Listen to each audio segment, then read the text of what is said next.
Sa video nito ay i-share ko ang 5 bagay na inaasahan ng isang lalaki na may provide mo, magawa mo ito sa kanya.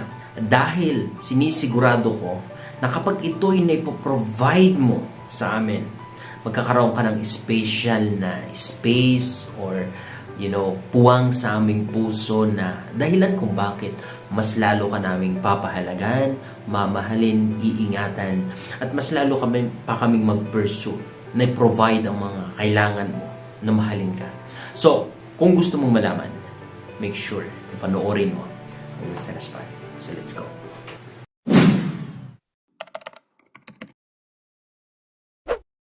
Alam nyo, marami sa inyo, mga kababaihan, ang hindi alam kung ano yung tamang approach sa partner. Kaya, pati din yung partner mo, yung reaction niya, yung feedback niya ay hindi mo rin nagugustuhan. Sa relationship, hindi naman sa hindi talaga kayo compatible para sa isa't isa, kundi hindi mo lang alam ang proper na approach mo, especially sa isang lalaki. Kaya ako nandito para maging boses ng mga lalaki. Kasi I believe itong 5 na i-share ko sa inyo ay needs namin at kumbaga necessary or sana ay mandatory na kapag naibibigay nyo ito, naipapakita nyo ito, naipoprovide nyo ito sa amin as that napakalaking factor para mas pagbutihin din namin, para mas may paramdam din namin ang pagmamahal sa inyo. So, nasa kamay mo na ang susi para mas ma-enjoy nyo ang relationship nyo. So, proceed tayo sa number 1 na gustong-gusto namin at pangarap namin na gawin nyo ito sa amin. Okay, number 1 ay ang bigyan kami ng kalayaan. Oops, teka lang. Alam kong maraming magdi-disagree dito, but let me explain. Marami ang kalalakihan na nakikita ko na kapag pumasok na sa relasyon, kahit jowa pa lang, is that parang nasasakal na or parang wala ng kalayaan na mag-enjoy or gawin niya yung mga bagay na dati niyang ginagawa or lumabas kasama ang mga kaibigan, yung i-spend niya yung oras niya sa ibang tao kasi pinipigilan mo, kasi pinagbabawalan mo at hindi mo binibigyan ng kalayaan. Kailangan siyang magpaalam sa'yo, which is I never said na masama or bad, Pero kung gusto mo na mas ma-appreciate ka pa ng isang lalaki at kung gusto mo na matest talaga ang tunay niyang pagmamahal sa'yo, kung totoo ang kanyang pagmamahal sa'yo, bigyan mo lang siya ng kalayaan. Of course, mahalaga na tanungin mo kung saan siya pupunta, kailangan magpaalam siya, pero hindi mo siya kontrolin. Hindi mo siya palaging pinagbabawalan, hindi porke wala ka dun, hindi porke hindi ka involved sa mga activities na yun ay pagbabawalan mo na siya na gawin niya. Hindi dapat ganon, kaibigan. Okay? Alam kong marami sa inyong natatakot na palayain siya or gawin niya yung gusto niya kasi natatakot kayo na baka merong ibang mangagaw. Pagiging obsession na yan, kaibigan. Ikaw na yung patay na patay sa kanya. Hindi yan magiging patay na patay sa'yo kung ganyan ka sa kanya. So, matuto ka na bigyan siya ng freedom na gawin niya. Especially kapag hinihingi niya. Hindi ko naman sinasabi na total na freedom na wala kang pakialam sa kanya, na hayaan mo lang siya, na gawin niya ang gusto niya. Of course, andun din yung iparamdam mo yung higpit mo sa kanya, but not in a way na masakal siya, not in a way na magiging toxic ka na sa kanya. Sana po yung nagigets nyo ang point ko, mga kaibigan. Okay? So, proceed na tayo sa number 2 na gustong-gusto ng isang lalaki na magawa mo ito sa kanya. Ang may pakita sa kanya na meron siyang kwenta. Napakahalaga ito. Kasi sakit ng tao, or hindi naman sa sakit ang pangit ng term ko. Hindi ugali ng karamihan, especially mga babae, na mang-appreciate sa nagagawa ng partner nila sa kanila. Sa mga pag-provide, pagpapahalaga, hindi kayo nagiging proud sa kanya. Mas proud pa nga kayo sa mga kaibigan nyo, sa mga ibang tao, more than sa kanya. Nasasaktan kami. Ang pinaka-dahilan kung bakit mas mag-pursue kami or mas ganahan kami sa inyo is that kapag nakikita nyo yung ini-invest namin, yung nagagawa namin para sa inyo. Kapag na-appreciate nyo ito at kapag nagiging proud kayo sa mga ginagawa namin para sa inyo. Kapag nakita mo yun or naiparamdam mo na may kwenta, mayroon siyang kwenta, feeling namin lalaki ay masculine kami. Feeling namin ay talagang totoong lalaki na kami. Yun kasi yung mga nagbabalidate sa amin ng pagiging lalaki namin. At kapag ikaw yung number one na nakakapag-appreciate, nakakakita, nakakapag-provide ito sa kanya, I'm pretty sure yung level ng pagmamahal niya sa iyo, yung level ng pagpapahalaga niya sa iyo, at yung level na mas ganahan pa siya will go up. Because nature ng tao na gusto natin or hinahanap natin na makita din tayo ng iba, especially ng mahal natin sa buhay, yung na-appreciate tayo ng mahal natin sa buhay. Lagi mong tatandaan ito, kaibigan. Huwag mong baliwalain. Okay? Number 3, umaksyon ka din pagdating sa kama.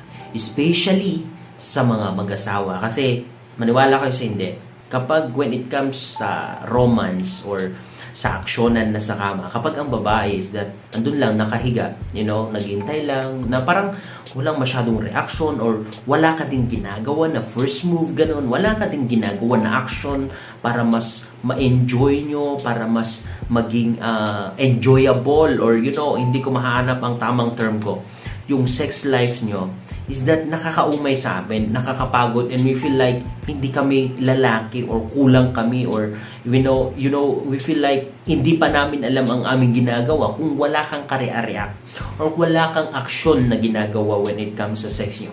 Yung palaging ikaw na lang sa baba, ando na lang naghihintay, nahayaan mo na lang siyang magromansa sa'yo. Sometimes pangarap ng isang lalaki na ikaw din yung gumawa ng aksyon, ikaw din yung gumawa ng first move. Wag lang palagi po ha, at wag lang all the time. Okay? You need to control, you need to balance. But it is very good also na gumawa ka ng action, na ikaw din yung mag-aya sa kanya, na ikaw din yung mag-set up, or ikaw din yung mag-first move, magpakita ng hint sa kanya na gusto mo, na hinahanap mo din yung haplos niya, yung halik niya, yung kaldag niya, you know what I mean? This is very private sana na usapan, but mahalaga na sabihin ko sa inyo kasi yun yung mostly na hinahanap ng isang lalaki. Kaya hindi ka magtataka kung yan ay naghanap ng iba, pumatol ng iba na mas magaling sa'yo, kasi yun ay hinahanap or nature ng isang lalaki na makita din or gusto rin na makita na ang babae interested din sa kanya. Yung babae ay umaaksyon din kasi we feel like lalaking lalaki kami kapag ganun. So kapag nahanap niya yan sa iba, huwag mo siyang masisisi ng 100% na kasalanan niya lahat. Meron ka ding factor. So kaibigan, umaksyon ka at galingan mo rin. Okay? Number 4 ay gusto din ng isang lalaki na hindi siya binabaliwala. Especially sa mga conversation, especially yung kanyang decision, especially yung kanyang opinion. Gusto ng lalaki na hanggat maaari ay sinusuportahan mo na lang. Hanggat maaari ay susundin mo na lang yung kanyang opinion, yung kanyang sasabihin. Hindi yung binabaliwala mo at mas pinapakinggan mo pang mga kaibigan mo at ang ibang tao, especially kapag mag-asawa na kayo. Napakahalaga po na maramdaman ng isang lalaki ang pagiging leader niya when it comes sa iyo at sa pamilya nyo.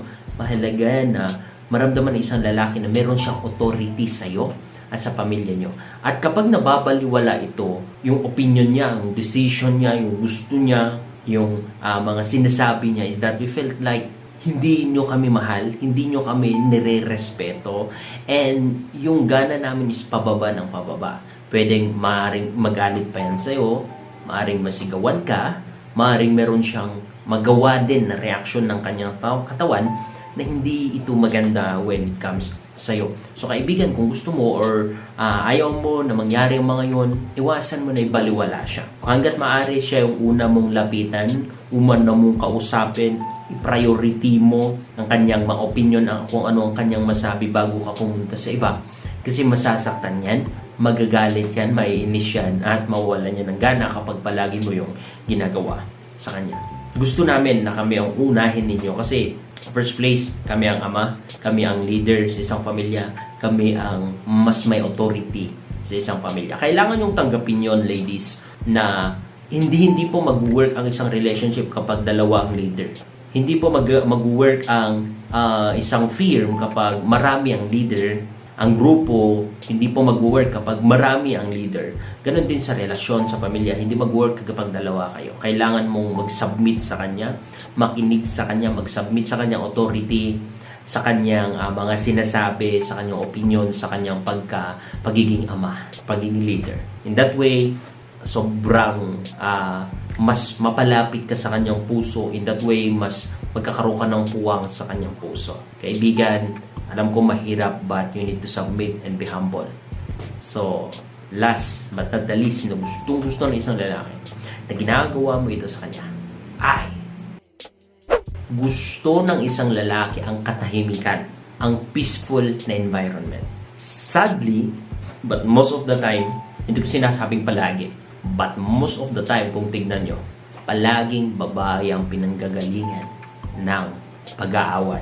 Hindi masyado sa lalaki. Hindi ko sinasabing ikaw na lang palagi. But most of the time, kayo or sa inyo nang gagaling ang mga dahilan ng palaging pag-aaway. Palagi kayong galit, palagi kayong nagsisigaw, palagi kayong may duda. Hindi ko sinasabing lahat. Huwag kayong magalit sa akin. Sinasabi ko lang ang katotohanan. Marami sa inyo. Sometimes kahit wala namang problema is that kayo yung bumubuo ng problema. Hindi ko ba alam? Hindi ko rin maintindihan kung bakit ganun. Na palagi kayong tigang ng kanyang attention, ng kanyang love, I know, naintindihan ko kayo. Mahal niyo ang isang tao.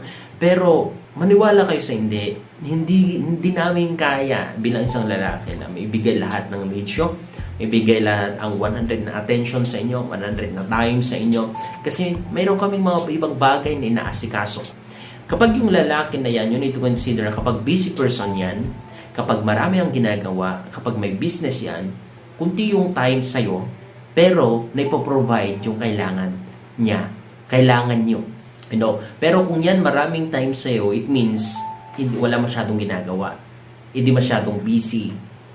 Walang business na pinapatakbo. Walang ibang bagay na kinabibisihan. So, maraming time sa'yo. Maraming time na maglambing sa'yo. So, kailangan mo na i-balance, i-consider yung bawat situation at intindihin. Kapag ang isang lalaki ay, hindi ko sinasabi na perfecto. At hindi ko rin sinasabi na hindi siya yung dahilan. Sometimes, most of the time din, siya yung dahilan kung bakit kayo nagiging dragon o bakit kayo laging nagagalit, naiinis kasi sa behavior niya. But what if simulan mo sa'yo is that ibigay mo ang katahimikan sa kanya. Pag umuwi siya, sikasuhin mo. Kapag umuwi siya, iwasan mo na bungangahan, especially kapag pagod yan. Imbis na bungangahan mo, i-appreciate mo. Imbis na magreklamo ka sa buhay, i-appreciate mo. Kasi most of the time, yun ang problema sa inyo. Panay reklamo talaga. Nature ng karamihan. Hindi lahat, pero karamihan ng babae is that magaling magreklamo. Hanggat maaari, kaibigan, bawasan nyo yun. Yun yung mga bagay na toxic. Mas magandang pag-usapan nyo. Kaya nga sabi ko palagi sa inyo na communication is the key para mag-work ang relationship. Anyone who doesn't know how to communicate his needs, his feelings, his wants, or her wants, her needs, or her feelings, is that palaging na-end up na walang magandang nagiging resulta. Palaging pag-aaway, laging may mga conflicts, may mga issues kasi hindi nyo lang alam kung paano i-communicate. And dapat yun yung matutunan nyo. Unang-una sa lahat, kung gusto mo na i-communicate ang needs at wants mo, kailangan mong magpakumbaba, kailangan mong pumalma, idaan sa mabuting usapan. Hindi mo makipag-usap ka kapag galit ka, hindi mo makipag-usap ka kapag nainis ka. No. Idaan mo sa mabuting usapan. Mag-submit ka. Yun ang hinihintay ng isang lalaki. Mag-submit ka, magpakumbaba ka, lumapit ka sa kanya, makipag-usap ng maayos, and never ever na ipakita mo na mas may authority ka sa kanya. Most of the time, nature niya ng isang lalaki na mas may authority. At kapag lumapit ka na mas may authority sa kanya, yung mga pananalita mo, of course, ma-offend yan. Of course, matatamahan agad yung ego niya. I never said na tama itong mga to. Pero hanggat maaari, ikaw mag-adjust kasi ikaw yung nanonood ng video ko, ikaw yung mas, I believe, na nakakaintindi, mas matured. So, ibaba mo yung sarili mo, makipag-usap sa kanya, ayusin nyo. Communication is the key. You need to i-open sa kanya. You know? Most of the time, ang lalaki ay siya din yung mayroong lack of communication. Hindi niya sinasabi. Pero alam kong maayos niya yan. Alam ko na kapag na-train mo na nag-open sa kanya, unti-unting mag-open din yan sa'yo. So, kaibigan, iwasan mo na idaan palagi sa toxic or palaging galit or palaging nagsisigaw yung mga issues mo sa kanya. Bigyan mo siya ng kapayapaan. Pag uwi niya, dapat makakapagpahinga siya. Hindi ikaw na naman yung sisira ng totally ng kanyang araw, especially kapag pagod yan. So, yun yung pangarap o gusto ng isang lalaki na may bigay mo sa kanya, kapayapaan. Okay? So, I hope na nakatulong itong video na to. Hindi man lahat at hindi lahat ay applicable sa bawat situation. Nasa inyo na mag-analyze. Kung applicable sa inyo, then apply nyo. Kung hindi, then move on. Maghanap ng ibang video ni Kuya Mael at I hope na merong mga makakatulong sa inyo. So, yan lang po. Maraming salamat sa mga nag-like, share, and subscribe. And please share this video para marami pang kababaihan at kalalakihan matuto. That's it. God bless.